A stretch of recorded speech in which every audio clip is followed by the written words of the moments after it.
Did you know that your Galaxy S25 Ultra can charge other devices wirelessly?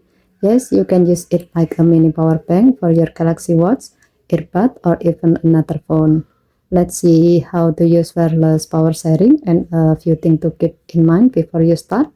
To do so, go to Setting, swipe down from the top right corner of the screen to open up the Quick Settings panel, and then tap Settings icon. Scroll down the screen to find Battery. Tap Battery. Scroll down the screen. Tap Wireless Power Sharing. If needed, before turning on wireless power sharing, tap Battery Limit to choose when charging should stop. For example, 40%, 50%, or 70%. Then tap OK.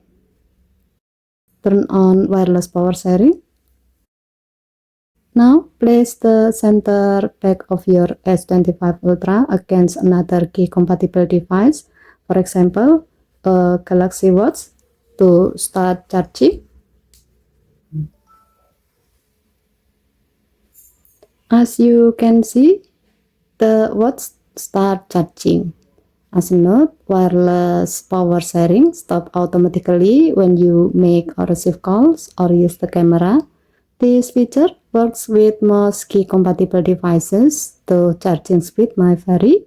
However, if charging doesn't start or is slow, remove any case or cover from both devices.